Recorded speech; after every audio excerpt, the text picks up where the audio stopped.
Today we're talking tennis elbow. I mean, I don't know where that name came from. It doesn't give it justice. It should be called shark elbow because sometimes it feels like there's a shark gnawing on the bone. I know because I have had a little bit of tennis elbow. It's still there. It's still a little bit persistent. It's actually really freaking annoying because it's a hard thing to get rid of quickly. So I've had mine for around 6 months, but I know now what to do to kind of reduce the symptoms of it. It's still there, but it's better. So I'm going to teach you what I did to help with my tennis elbow or shark elbow. It's basically an overuse of the muscles, the flexor muscles coming into the bone, and there's a little bit of itis, inflammation that sits within that region, that bony region. And it can be worse if you are someone who uses a lot of grip strength for your job. So a tradie who's always got tools in their hand, or I don't know, mine came a little bit from doing resistance training, holding the weights and just gripping on too hard, I think. So I'm going to cover all bases today because it is a persistent little piece of shit. It's not an easy fix. So I'm going to cover everything by giving you 2 mobility exercises for this region. I'm also going to give you 2 stretches, including your neural work. And we're going to work a little bit of the circulation too, because if you're junked up in your lymphatic system that sits around here, you're also not going to be able to pull out the inflammation.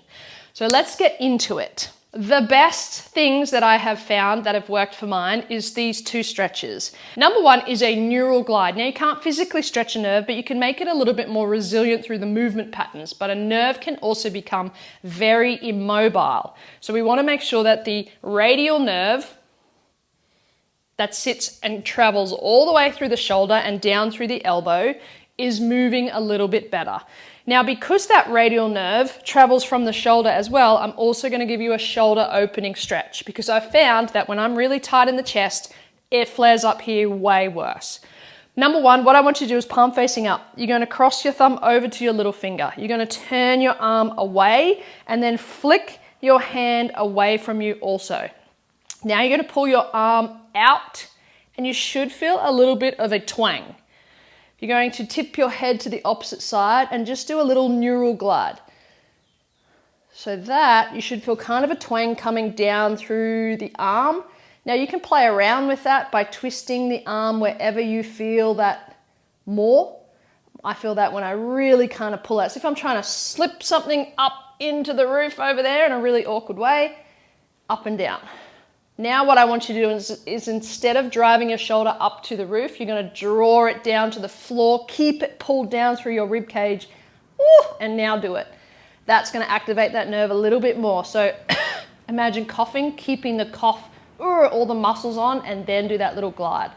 Maybe try about 10 to 20 of those a few times a day, just to get a little bit more elongation, I guess, through the nerve there. Number 2, you're going to need a foam roller. This is a winner. I'm telling you, this one works. Place your foam roller on the ground. You're going to sit on the end of the foam roller for me, and I might put it this way so you can see what my arms are doing. Sit your tailbone on the end of the foam roller, lay your spine down that foam roller so that your head and your tailbone are on it, and externally rotate the shoulders. Now this undoes everything that we do throughout the day, especially if you're someone that is always forward, grabbing things, driving, picking things up. It's just a constant tightness through the front of the chest and the shoulders. So being in this position, just breathing deeply here for about 3 to 5 minutes can really open up the tight shoulders and the nerve that sits through this shoulder running down to the elbow. I can tell my right side of my chest is way tighter than my left, so of course that's going to flare up that elbow a little bit more too. What you can do is a little bit more of a neural glide here as well, just gliding and sliding the arm up and down, which is going to use a bit more of that nerve, elongate it through the muscle. That is a powerful one. That's really helped my shark elbow. So 3 to 5 minutes at the end of every day, and this one's powerful because it's not only going to help your tennis elbow, but it's also going to help your lower back pain, your upper back pain, your stiff neck, your fatigue, your stress, because this is a powerhouse stretch. Give it a go. All right, there's 2 mobility drills that I want you to start doing to activate your scapulars a little bit better, open them up, the upper thoracic, because that's going to play a big role in all of the tightness and tension down here. and also through the elbow too. So what I want you to do is come into all four. Imagine someone's punching you through the sternum. So you're lifting up your back, kind of rounding through the shoulder blades, and then you're going to come back to a neutral position and then squeeze the shoulder blades together. So it's pushing out and squeezing, pushing out and squeezing. Now you'll notice my elbows will have the veins facing out when I'm pushing up, and I tuck them away when I'm coming down. That's just a little bit more rotation through the elbows as well as you do that. So that's a great one to relieve and release the shoulder tension. That can be quite difficult for someone who hasn't got that map in their brain. Their shoulders are tight and stiff and they don't really work that region. So practice makes perfect here. You don't want to be doing cat-cow. That's not the goal. It's keeping the lower back still and just almost doing a push-up without the elbows being involved. No bend through the elbows. That'll work a little bit of strength as well through that region. And then number two, you're going to do some elbow circles. So veins facing towards the camera here, veins facing out. Then you're going to pop them away.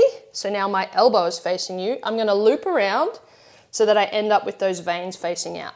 So in, around, out. In, around, out. So it's a rotation through the radius and ulna here. See that? And then I'm adding a little circle in as well. So it's a mobility of the elbow and the shoulder. And then you want to try and reverse. So now I'm going this way and turn, this way and turn. Beautiful.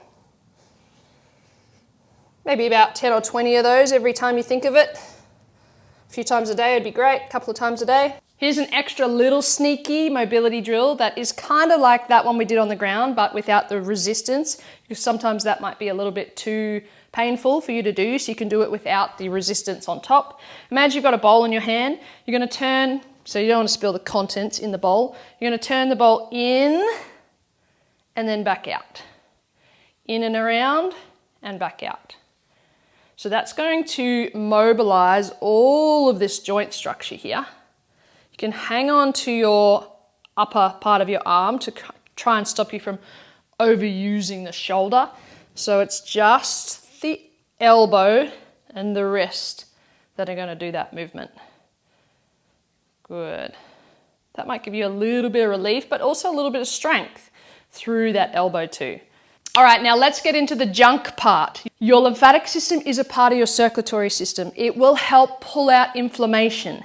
Tennis elbow is basically an inflammation in this region. We need to have that inflammation have a route to travel and away from this joint back into the circulatory system. So there are two lymphatic points of drainage before we get to here. One of them is here. So I want you to start rubbing underneath your clavicle bone, so your collarbone. If there are any sore nodules or like sore bits and pieces, or it feels swollen, you know that there's a little block there. So it's not going to clear the inflammation in that elbow. So I just want you to massage under that clavicle there and then on top, and just do that every day for about 10 rubs, then tap it out 10 times. Okay, do the same on the other side, right and left side, because the left side is where it actually drains into. I've got my microphone here, so I won't press too hard. But you've got to rub and stimulate the left side as well, above and below, and then tap it out on the left side.